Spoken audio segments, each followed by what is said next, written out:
The Vengeful Depths. Kelly and Aaron's desperate fight to survive the terrors of the open ocean. Aaron had always been fascinated by the sea.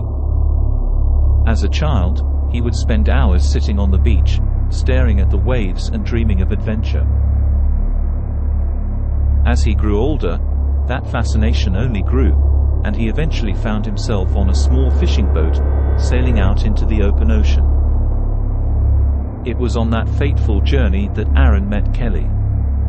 She was a freelance journalist, eager to explore the mysteries of the sea and gather stories to share with the world. The two quickly hit it off, their shared love of adventure and the unknown bringing them together. Their trip started off well enough. The sun was shining, the sky was clear, and the sea was calm. They spent their days fishing, exploring small islands, and soaking up the sun. But one night, as they were sailing through a particularly treacherous stretch of water, everything went horribly wrong. Within minutes, a fierce storm had whipped up, tossing their small boat like a toy in a bathtub. Waves crashed over the sides, drenching them to the bone. Aaron and Kelly worked together to try and keep the boat afloat, but it soon became clear that their efforts were in vain. The last thing Aaron remembered was Kelly's scream as a towering wave overtook them, flipping the boat upside down and throwing them both into the frigid water below. When Aaron came to, he was alone. His head was spinning, and he was barely able to stay afloat. He searched frantically for Kelly in the inky blackness, calling out her name, but all he heard was the sound of the waves. Despite his fear and exhaustion, Aaron refused to give up hope. He clung to a piece of wood from the wreckage of their boat, holding onto it for dear life as the sea tossed him back and forth. He tried to keep his mind focused on survival, on making it back to land, but the longer he drifted, the more his thoughts turned to despair. Days passed in a blur. Aaron drifted aimlessly, his skin sunburned and raw, his stomach growling with hunger. He drank from the sea, but the salt water only made him thirstier. He couldn't remember a time when he had been this thirsty, this hungry, this tired. He was sure he was going to die out here, alone in the middle of nowhere. As the days turned into weeks, Aaron's mind began to play tricks on him. He saw creatures in the water, shadowy figures lurking just out of sight. He heard voices on the wind, whispers that seemed to be calling his name. He was no longer sure if they were real or just figments of his imagination. Just when Aaron was about to give up hope, he saw something on the horizon. At first, he thought it was just another phantom, some hallucination brought on by his hunger and exhaustion.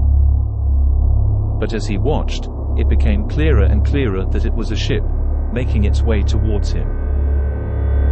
Aaron had never been so relieved in his life. He waved his arms frantically, hoping they would see him and come to his rescue.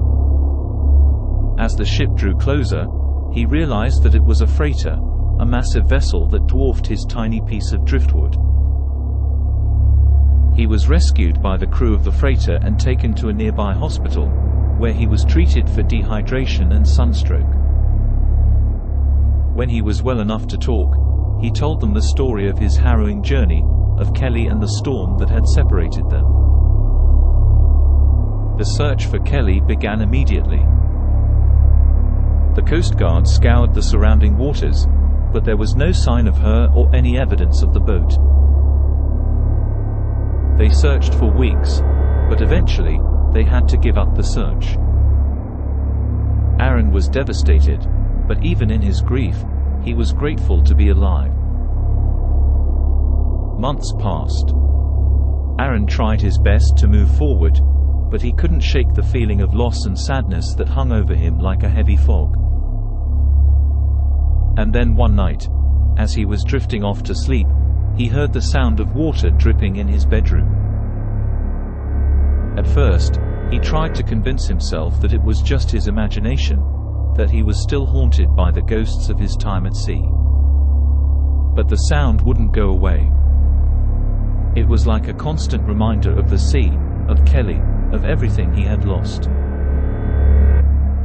Finally, he got up to investigate, following the sound to the bathroom. He turned on the light, and what he saw made his blood run cold. The bathroom was soaked with water, every surface slick and dripping. And in the sink, there was a puddle of water that seemed to be moving of its own accord. At first, Aaron thought it was some kind of weird hallucination, but as he watched, the water began to take shape. And that shape was Kelly's face, her lifeless eyes staring up at him from the depths of the sink. Aaron screamed and ran from the room, his heart racing with fear. He knew then that he was never going to escape the sea, that it would always be a part of him, a reminder of his lost love, and the horror of life on the open water. From that day forward, he was always afraid to close his eyes, always waiting for the ghosts of the sea to come for him again, as they had come for Kelly. He never set foot on a boat again, never ventured out onto the water, for fear of what might be waiting for him in the depths.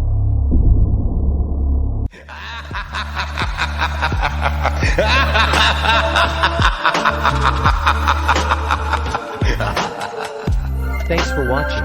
If you enjoyed the video, leave a like and tell us what you think in the comments. And of course, don't forget to subscribe.